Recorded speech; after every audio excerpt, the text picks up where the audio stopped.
வணக்கம், நான் உங்கள் நண்பன் புதுயுகம் போட்டித் தேர்வர்களின் துணைவன். இந்திய நேஷனல் மூவ்மெண்ட்டில் அடுத்து பார்க்க போகிற டாபிக் மாடரேட் நேஷனலிசம் அப்படிங்கிறது. மிதவாதிகளின் காலம். சரி, இந்த மிதவாதிகளின் காலம் அப்படிங்கிறது 1885 இந்திய தேசிய காங்கிரஸ் அப்படிங்கிறது தொடங்கப்பட்டதுக்கப்புறம் மெஜாரிட்டி இது மாடரேட்ஸோட கையில் தான் இருந்தது. அப்போது அவங்களோட காலகட்டத்தில் இருந்த முக்கியமான மாடரேட்ஸ் யாரெல்லாம் அப்படின்னா ஏஓ ஹியூம் அப்படிங்கிறவர், W C Banerjee first INC president, A O Hume founder of INC, Surendranath Banerjee, Dadabhai நவ்ரோஜியும் பாசிட்டிவ் ரிஃபார்ம் மூவ்மெண்ட்டில் இருந்தவர் தான். அப்புறம் ஃபிரோஸ் ஷா மேத்தா காங்கிரஸ் அப்படின்லாம் காங்கிரஸ் சொல்கிற அளவு பயங்கர ஃபேமஸாக இருந்த ஒரு ஐஎன்சி லீடர். கோபாலகிருஷ்ண கோகலே, பண்டிட் மதன் மோகன் Malaviya, Badruddin Tyabji first Muslim president of INC, இந்திய தேசிய காங்கிரஸின் முதல் இஸ்லாமிய தலைவர் ஜஸ்டிஸ் ரானடே, அப்புறம் ஜி சுப்பிரமணிய ஐயர். இவங்க எல்லாருமே முக்கியமான மாடரேட்ஸ். அதில் ஃபர்ஸ்ட் நம்ம பார்க்க போகிறது சுரேந்திரநாத் பானர்ஜி. இந்த சுரேந்திரநாத் பானர்ஜியை நம்ம என்ன சொல்லுவோம் அப்படின்னா இந்தியாவின் பர்கே அப்படின்னு சொல்லுவோம். எதனால் சொல்கிறோம் அப்படின்னா இந்த பர்கே அப்படிங்கிறவர் பயங்கரமான ஒரு பொலிட்டிக்கல் திங்கர். அவரே மாதிரி இவரும் திங்க் பண்ணிகிட்டு இருக்கிறதுனால தான் இவரையும் நாம் இந்தியாவின் பர்கே அப்படின்னு சொல்கிறோம். சரிங்களா? அடுத்து இவர் 1905 நடந்த பார்ட்டிஷன் ஆஃப் பெங்கால் வங்கப்பிரிவினை இருக்கு இல்லையா, இது லார்டு கர்சனோட பீரியடில் நடந்தது. இந்த கர்சனோட பீரியடில் நடந்த இந்த வங்கப்பிரிவினையை பயங்கரமாக எதிர்த்த ஒருத்தர் நம்ம சுரேந்திரநாத் பானர்ஜி. அது மட்டும் இல்லாமல் இவரால் தொடங்கப்பட்ட ஒரு அமைப்பு தான் இந்தியன் அசோசியேஷன் அப்படிங்கிறது 1876. இதுவும் ஒரு அரசியல் சீர்திருத்த இயக்கம் தான்.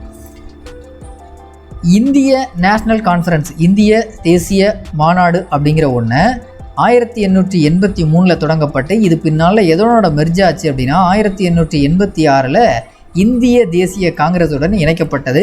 அதற்கும் முக்கியமான பங்கு சுரேந்திரநாத் பானர்ஜி தான். இவரும் பயங்கரமான ஒரு மாடரேட் தான். அடுத்து நம்ம பார்க்க போகிறது Dadabhai Naoroji, the grand old man of India, இந்தியாவின் முதுபெரும் மனிதர் அப்படிங்கிறது இவர் தான். Grand old man of south இந்தியான்னு கேட்டால் அது எஸ் சுப்பிரமணிய ஐயர். அதே மாதிரி grand old lady of India அப்படின்னு கேட்டால் அது அருணா ஆசஃப் அலி.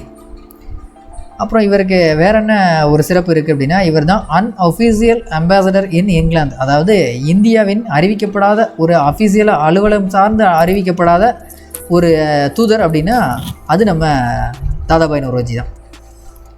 அப்புறம் பிரிட்டிஷோட பொதுச்சபையில் முதல்ல ஒரு மெம்பராக அங்கே பார்லிமெண்ட்டில் இருந்தது யார் அப்படின்னா ஃபர்ஸ்ட் இந்தியன் நம்மளோட தாதாபாய் நவ்ரோஜி தான்.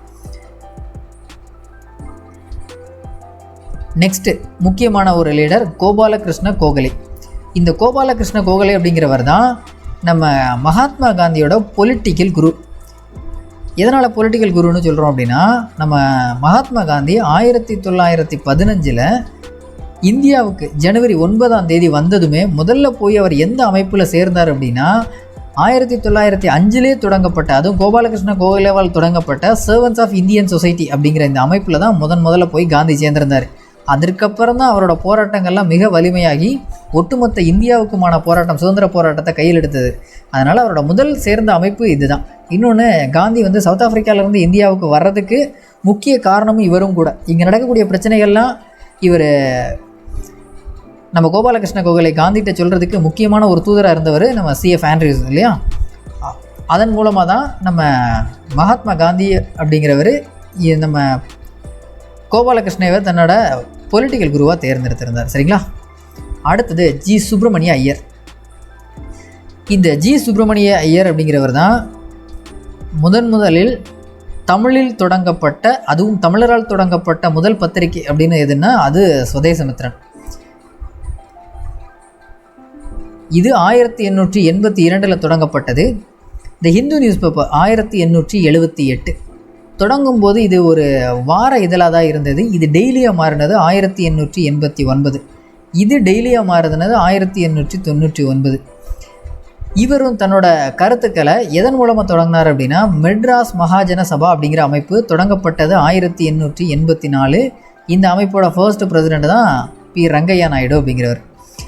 இவங்கெல்லாம் சேர்ந்து தொடங்கியிருந்தாங்க. இவர் பயங்கரமான ஒரு முற்போக்கு சிந்தனைவாதி நம்ம ஜி சுப்பிரமணிய ஐயர். இந்த ஹிந்து நியூஸ் பேப்பர் அடிஷ்னலாக சொல்லணும் அப்படின்னா ஹிந்து நியூஸ் பேப்பரை இவரும் வீரராகவாச்சாரி கிட்டத்தட்ட ஒரு இவரோட ஸ்டூடெண்ட்ஸ்னு ஒரு 4 பேர், மொத்தம் 6 பேர் சேர்ந்து தொடங்கியிருப்பாங்க. அதனால் இந்த அமைப்புக்கு பேர் ட்ரிப்ளிகேன் 6 அப்படின்னு பேர். ட்ரிப்ளிகேன் 6 ஏன்னா இது தொடங்கப்பட்டது ட்ரிப்ளிகேனில் தான்.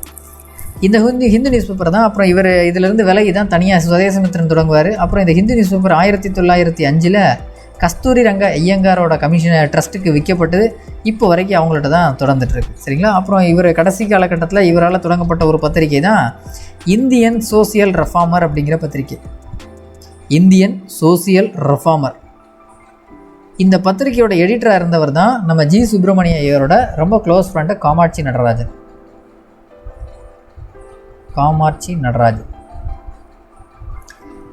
சரி, இந்த ஜி சுப்பிரமணியர் எதனால் இந்த அளவுக்கு நம்ம முற்போக்கு சிந்தனைவாதின்னு சொல்கிறதுக்கு காரணம் என்ன அப்படின்னா, தன்னுடைய விதவை மகளுக்கு அந்த காலகட்டத்திலே இவர் திருமணம் முடிச்சு வச்சுருந்திருக்காரு, மறுமணம் முடிச்சு வச்சுருந்திருக்காரு. அதனால தான் இவர் பயங்கரமான ஒரு முற்போக்கு சிந்தனைவாதியும் கூட. சரியா. அடுத்து முக்கியமான தலைவர் கோபாலகிருஷ்ண கோகலே. இவரை தான் நம்ம என்ன சொல்கிறோம் அப்படின்னா பொலிட்டிக்கல் குரு ஆஃப் காந்தி அப்படின்னு சொல்கிறோம். காந்தியோட அரசியல் குரு நம்ம கோபாலகிருஷ்ண கோகலே தான். அதே மாதிரி ப்ரிலிமினரி எஜுகேஷன் அப்படிங்கிறதுக்கு முதல்ல குரல் கொடுத்தது நம்ம கோபாலகிருஷ்ண கோகலே தான். அப்புறம் இவரால் தொடங்கப்பட்டதான் 1905 செவன்ஸ் ஆஃப் இந்தியன் சொசைட்டி. இந்தியர்களுக்கு பயிற்சி கொடுக்கணும் அப்படிங்கிறதுக்காக. இந்த 1885 1905 வரைக்கும் காங்கிரஸ் லீடர்ஸ் மெஜாரிட்டி பேர் மாடரேட்ஸாக தான் இருந்தாங்க.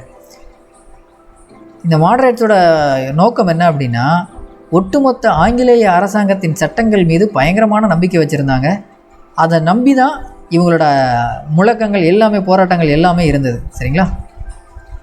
அடுத்து இந்த மெயின் டிமாண்ட்ஸ் ஆஃப் மாடரேட்ஸ்.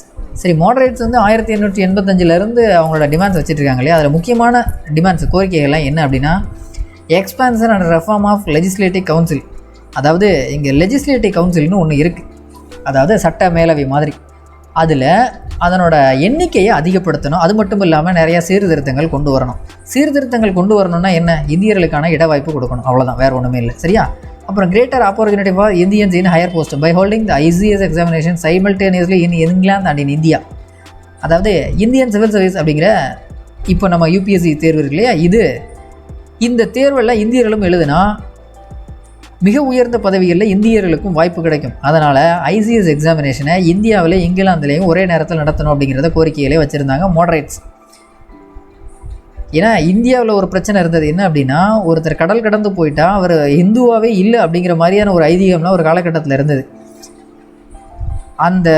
அதனால தான் இந்த ICS எக்ஸாமை இங்கிலாந்தில் மட்டும் நடத்தாமல் இந்தியாவிலையும் அதே நேரத்தில் நடத்தணும்னு கோரிக்கை வச்சுக்கிட்டாங்க.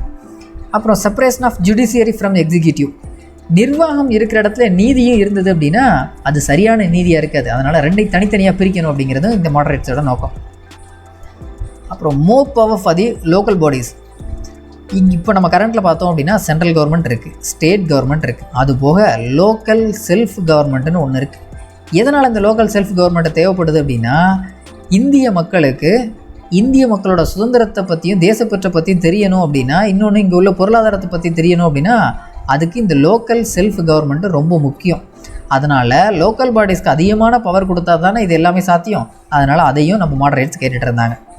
அப்புறம் reduction of land revenue and protection of peasants from unjust landlords. அதாவது இங்கே டேக்ஸ்னு ஒரு விஷயம் இருக்கு இல்லையா, அது விவசாயிகள் மேலே அதிகமாக திணிக்கப்படுது. 10 மூட்டை நெல் விளையுது அப்படின்னா 9 மூட்டை ஆங்கிலேயர்களுக்கு செலுத்த வேண்டியதாக இருக்குது வரியா, 1 மூட்டை இடைத்தரகர் அதாவது ஜமீன்தாஸ் இருக்காங்க இல்லையா அவங்களுக்கு செலுத்த வேண்டியது இருக்குது. இப்படிப்பட்ட காலகட்டத்தில் இந்த வருவாய், அதாவது வரியெல்லாம் குறைச்சிங்க அப்படின்னா விவசாயிகள் பாதுகாக்கப்படுவாங்க. யார்கிட்ட இருந்து, முக்கியமாக ஆங்கிலேயர்கள்ட்ட இருந்து மட்டும் இல்லாமல் இங்கே இருக்கக்கூடிய நிலக்கிழார்கள் இருக்காங்களே அவங்கக்கிட்ட இருந்து. அப்புறம் abolition of salt tax and sugar duty. அதாவது உப்புக்கும் சீனிக்கும் விற்கக்கூடிய வரி இருக்கு இல்லையா, அதெல்லாம் குறைக்கணும் அப்படிங்கிறது தான் இவங்களோட முக்கியமான நோக்கமும் கூட. அப்புறம் reduction of spending on army. இராணுவ செலவினங்கள் தாறுமாறாக இருக்குது, அதெல்லாம் குறைச்சிங்கன்னா தான். ஏன்னா இது என்னதான் இருந்தாலும் இது நாடுங்கிறது எங்களுடைய நாடு, எங்களுடைய செல்வ வளங்கள் எங்களுக்கும் தேவையானதாக இருக்கும் இல்லையா வருங்கால தலைமுறைகளுக்கு. நீங்களே எல்லாத்தையும் செலவு பண்ணிட்டீங்கன்னா எங்களோட நாடு எந்த நிலைமையில் இருக்கும் அப்படிங்கிறதுனால அவங்களோட இராணுவத்துக்கு ஆகக்கூடிய செலவினங்களையும் குறைக்கணும்னு கேட்டுக்கிட்டாங்க. அப்புறம் freedom of speech and expression and freedom to form association. இது எல்லாமே எங்கே இருக்குது அப்படின்னா நம்மளோட ஆர்டிகல் 19 இப்போ கொடுத்துருக்கோம் இல்லையா, அந்த மாதிரி எங்களுக்குன்னு சில சுதந்திரத்தை கொடுக்கணுன்றது நம்ம மாடரேட்ஸ்ட்டே கேட்டுக்கிட்டாங்க. ஏன்னா மாடரேட்ஸோட வேலையே என்ன, PPP தான், ப்ரேயர் ப்ரொட்டஸ்ட். இதுதான் அவங்களோட முக்கியமான நோக்கம். அதனால் மாடரேட்ஸ் வந்து பெரிய அளவில் போராட்டங்களை முன்வைக்கலை. எங்கே இருந்தாலும் அமைதியான வழியில் போராட்டங்கள், அப்புறம் சங்கங்களை தொடங்குறது, இதுதான் முக்கியமான வேலை அவங்களோட. அடுத்து நம்ம பார்க்கக்கூடியது மெத்தட்ஸ் ஆஃப் மாடரேட்ஸ். மாடரேட்ஸில் எப்படியெல்லாம் இருந்தாங்க அப்படின்னா, தேவர் லாயல் டு பிரிட்டிஷ். ஆங்கிலேயர்கள் என்ன சொல்கிறாங்களோ அதுக்கு ஏற்ற மாதிரி நடந்துக்கிட்டாங்க. எந்த விதமான எதிர்ப்பும் இல்லை பெரிய அளவில். இங்கிலாந்து, அதாவது ஆங்கிலேயர்கள் இருக்காங்க இல்லையா, அவங்களே ஒரு பெரிய இன்ஸ்பிரேஷனாகவும் தான் பார்த்துக்கிட்டு இருந்தாங்க நம்ம ஆட்கள்லாம். யார் முக்கியமாக மாடரேட்ஸ். அப்புறம் அவங்களோட வேலை என்ன அப்படின்னா, பெட்டிஷன் கொடுக்குறது, அதுக்கு ரெசல்யூஷன் கொடுக்குறது, அப்புறம் meeting, leaflets, pamphlets, memorandum, delegations to present their demands. தன்னோட கோரிக்கைகளை பெட்டிஷன் கொடுக்குறது, ப்ரேயர் பண்ணுறது, பேம்ப்லெட் கொடுக்குறது, இந்த மாதிரி வேலைகளை தான் மாடரேட்ஸ் பார்த்துட்டு இருந்தாங்க. இதே பக்கம் இவங்களுக்கு ஆப்போசிட்டாக எக்ஸ்ட்ரீமிஸ்ட்டு, சுதந்திரம் என்பது எனது பிறப்புரிமை, அதை அடைந்தே தீருவேன்னு அங்கே பாலகங்காதர் திலக்ன்ற ஒருத்தர் பயங்கரமான எக்ஸ்ட்ரீமிஸ்ட், அவர் போராடிட்டு இருக்கார். இவங்களோட வேலை என்ன, எங்களுக்கு சின்ன சின்ன ரெசல்யூஷன் கொண்டு வரணும், அப்புறம் பெட்டிஷன், தன்னோட கோரிக்கையில் பெட்டிஷனாக வைக்கிறது, அங்கங்கே மீட்டிங் போடுறது, இந்த மாதிரி வேலைகள் தான் இருந்துகிட்டு இருந்தது. அதே மாதிரி இவங்களோட போராட்டம் அப்படிங்கிறது எப்படி இருந்தது அப்படின்னா, இவங்களோட அரசியல் சார்ந்த விஷயங்கள் எல்லாமே இவங்க பண்ணுறது படித்தவர்களுக்கு மட்டுமே புரியக்கூடியதாக மட்டும்தான் இருந்தது. மற்றபடி சாதாரண பாமர மக்களுக்கு புரிகிற மாதிரியான அரசியல் இவங்களோடது இல்லை, மாடரேட்ஸோடது. ஓகேவா. அப்புறம் the same was to attain political right and self government stage by stage. அதாவது நாளைக்கு எங்களுக்கு சுதந்திரம் வேணும் அப்படிங்கிறது இவங்களோட நோக்கம் இல்லை, படிப்படியாக எங்களுக்கு கொஞ்சம் காலகட்டத்தில் சுதந்திரத்தை கொடுக்கணும் அப்படிங்கிறது. அதுவும் முதல்ல ஆரம்ப காலகட்டத்தில் மாடரேட்ஸோட வேலை சுதந்திரம் வேணும்னு கிடையாது, டொமினியன் ஸ்டேட்டஸ் வேணும், டொமினியன் அந்தஸ்து வேணும்னு தான் கேட்டுட்டு இருந்தாங்க. Their aim was to attain political rights and self-government stage by stage. இதெல்லாம் எதுக்கு அப்படின்னா, நம்மளுடைய அரசியல் உரிமைகளை பெறுவதற்காகவும் சுய அரசாட்சியை படிப்படியாக நிறுவுவதற்காகவும் தான் இந்த மாடரேட்ஸு ஒரு வகையாக இருந்துகிட்டு இருந்தாங்க. 1886 கவர்னர் ஜெனரல் லார்ட் டஃபரின் அப்படிங்கிறவர், இந்த லார்டு டஃபரின் டீ பார்ட்டி கொடுத்துருக்கிறாரு மெம்பர்ஸ்க்கு எல்லாத்துக்குமே. இது 1886 அப்படிங்கிறது இரண்டாவது காங்கிரஸ் மாநாடு கல்கட்டா செஷன். அப்போ டீ பார்ட்டியெல்லாம் கொடுத்துருந்துருக்காரு இல்லையா. அப்போ என்ன நடந்திருக்கு அப்படின்னா, ஐஎன்சி அப்படிங்கிற செஷன் தொடங்கப்பட்டது ஏஓ ஹியூம் அப்படிங்கிற ஒரு பிரிட்டிஷ் ரிட்டையர்டு சிவில் சர்வெண்ட். அப்போது இது தொடக்கத்தில் எவ்வளோ இருந்திருக்கு, அந்த அளவுக்கு நம்ம ஆங்கிலேயர்களோட இந்திய நேஷனல் காங்கிரஸ் அப்படிங்கிறது மிக நெருக்கமான ஒரு அமைப்பாக தான் தொடக்க காலகட்டத்தில் இருந்திருக்கு. அதனால தான் லார்ட் டஃபரின் டீ பார்ட்டி வரை கொடுத்துருந்துருக்காரு. இது எப்போ இந்த பிரச்சனையெல்லாம் அதிகமானது அப்படின்னா, காங்கிரஸோட டிமாண்ட்ஸு, கோரிக்கைகள்லாம் எப்போ வலுக்க ஆரம்பித்ததோ அப்போ தான் ஆங்கிலேயர்களுக்கும் இந்திய நேஷனல் காங்கிரஸுக்குமான நட்புக்கு சின்ன சின்ன இடைவெளி உண்டாக ஆரம்பித்தது. இது மட்டும் இல்லாமல் ஐஎன்சி ஆங்கிலேயர்கள்ட்ட இருந்து பிரிஞ்சதுக்கப்புறம் தனக்குன்னு ஒரு ஆட்சியை நிறுவனங்கிறதுல பயங்கர தீவிரமாக இருந்தாங்க. ஆனால் அதில் மெஜாரிட்டி யார் இருந்தா அப்படின்னா பிராமின்ஸ், ஹிந்துஸ். இது ஒரு காலகட்டத்தில் என்னாச்சு அப்படின்னா, முஸ்லீம்ஸ்க்கு ஒரு மிகப்பெரிய பிரச்சனையாக இருந்தது. அதனால தான் முஸ்லீம்ஸ்க்கும் இந்த ஐஎன்சிக்கும் கடைசி வரைக்கும் ஆகவே இல்லை. இந்த முக்கியமான நோக்கம் நம்ம ஐஎன்சியோடது என்ன அப்படின்னா, லெஜிஸ்லேட்டிவ் கவுன்சிலை எக்ஸ்பேண்ட் பண்ணணும். அது எந்த சட்டத்தின் மூலமாக, இந்தியன் கவுன்சில் ஆக்ட் 1892 மூலமாக லெஜிஸ்லேட்டிவ் கவுன்சிலோட சைஸை இன்க்ரீஸ் பண்ணணும், இன்னொன்று இந்தியன்ஸ்க்கான இடமும் கிடைக்கணும் அப்படிங்கிறது தான் இதோட நோக்கமெல்லாம் இருந்தது. சரி, இவ்வளோ தூரம் போராடி இருக்காங்க இல்லையா, ஏதாவது அச்சீவ்மெண்ட்ஸ் நடந்திருக்கா அப்படின்னா, இந்த ஐஎன்சியை தொடங்கினது ஏஓஹியம் நினச்சது என்ன அப்படின்னா, இது ஒரு சேஃப்டி வால்வாக இருக்குன்னு தான் நினச்சிருந்தார். ஆனால் காலப்போக்கில் என்ன ஆயிடுச்சு அப்படின்னா, இது வந்ததுக்கப்புறம் தான் மக்களுக்கான கருத்து விழிப்புணர்வு ஏற்பட ஆரம்பித்தது. ஒட்டுமொத்த தேசிய அளவில் எழுச்சிக்கு ஒரு ஆயுதமாக இருந்தது இந்திய தேசிய காங்கிரஸ் தான். இன்னொன்று, டெமோக்ரஸி அப்படிங்கிற ஒரு ஐடியா இருக்கு இல்லையா, அது ரொம்ப பாப்புலரைஸ் ஆக ஆரம்பித்தது ஐஎன்சி வந்ததுக்கு அப்புறம் தான். அதுலேயும் முக்கியமாக மாடரேட்ஸோட வேலை என்ன அப்படின்னா, நேரடியாக போய் போராடுறது, மக்கள் எல்லாம் எழுப்பி விடுறது தான். அடுத்து, they explained how the British were exploiting Indians. இந்தியர்கள் எவ்வாறு சுரண்டப்படுகின்றனர் ஆங்கிலேயர்களால் அப்படிங்கிறத எல்லா மக்களுக்கும் எடுத்துரைச்சது நம்மளோட மாடரேட் ஃபேஸில் இருந்த இந்த 1885 காலகட்டம் தான். அது மட்டும் இல்லாமல் இவ்வளவு தூரம் மாடரேட்ஸ் போராடுறதுக்கு, மக்களை தூண்டுறதுக்கு ஒரு காரணம் இருந்தது என்ன அப்படின்னா, தாதாபாய் நவ்ரோஜி அவரோட புக் எழுதியிருந்தார், poverty and un-British rule in India. அதாவது இந்தியாவில் ஏற்படக்கூடிய செல்வ சுரண்டல்களை பற்றி எழுதியிருந்தார். இதுவும் ஒரு வகையில் இங்கு உள்ள இந்திய மக்களை சுதந்திர போராட்டத்திற்கு எழுச்சியுற்றதாக இருந்தது. அதுக்கும் இந்த புக் ரொம்ப முக்கிய காரணம்.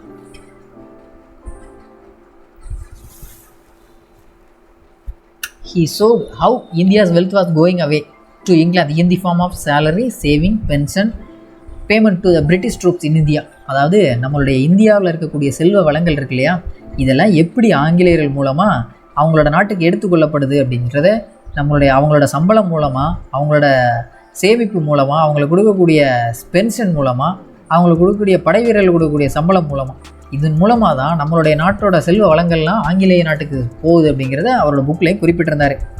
ப்ராஃபிட் ஆஃப் பிரிட்டிஷ் கம்பெனிஸ், இங்கே வந்திருந்த கிழக்கிந்திய கம்பெனி இருக்கு இல்லையா, அவங்களோட ப்ராஃபிட் அப்படிங்கிறது அபரிவிதமாக இருந்தது. இப்போ எக்ஸாம்பிளுக்கு இன்றைக்கி ₹1 முதலீடு போட்டிருக்காங்க அப்படின்னா இன்னும் 10 நாள் கழித்து அந்த 10,000 எடுக்கிறாங்க. அந்த அளவுக்கான ப்ராஃபிட் இருந்தது ஒரு காலகட்டத்தில் ஆங்கிலேய கிழக்கிந்திய கம்பெனிக்கு.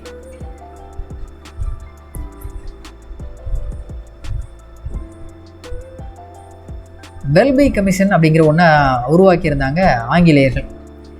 எதுக்கு அப்படின்னா இந்த ஈஸ்ட் இந்தியன் கம்பெனியோட ப்ராஃபிட்ஸ், அதாவது அவங்களோட கணக்கு வழக்குகள் எல்லாம் நிர்ணயிக்கிறதுக்காக, அதாவது நிர்மாணம் பண்ணுறதுக்காக உருவாக்கியிருந்தாங்க ஒரு கமிட்டி, வெல்பை கமிஷன். அந்த கமிஷனில் நம்ம தாதாபாய் நவ்ரோஜி தான் ஃபர்ஸ்ட் இந்தியன் மெம்பராக இருந்திருந்தார் அந்த கமிஷனில். ஓகேவா? அப்புறம் இன்னும் சில மாடரேட்ஸ் யாரெல்லாம் அப்படின்னா ரானடே, கோகலே, இவங்க எல்லாமே சமூக சீர்திருத்தத்துக்கு வித்திட்ட சரியான மாடரேட்ஸாக தான் இருந்தாங்க. அது மட்டும் இல்லாமல் மாடரேட்ஸு இந்த சுதந்திர போராட்டம் மட்டும் இல்லாமல் இன்னும் வேறு எந்த போராட்டத்தெல்லாம் முன்னெடுத்திருந்தாங்க அப்படின்னா சைல்டு மேரேஜ், அப்புறம் விதோ ரீமேரேஜ். சைல்டு மேரேஜ் இருக்கக்கூடாது அப்படின்னாங்க, விதோ ரீமேரேஜ் வேணும்னு சொல்லியிருந்தாங்க. அந்த அளவுக்கு இவங்களோட போராட்டங்கள் சமூக சீர்திருத்தங்கள் போராட்டங்களும் இருந்தது, சுதந்திர போராட்டங்களும் இருந்தது. இந்த மாடரேட்ஸோட மிகப்பெரிய அச்சீவ்மெண்ட் அப்படிங்கிறது இந்த லெஜிஸ்லேட்டிவ் கவுன்சிலில், அதாவது இந்தியன் கவுன்சில் ஆக்ட் மூலமாக லெஜிஸ்லேட்டிவ் கவுன்சிலோட சைஸை இன்க்ரீஸ் பண்ணுறது தான் அவங்களோட மிகப்பெரிய ப்ரொட்டஸ்ட்டாக இருந்தது. சரிங்களா?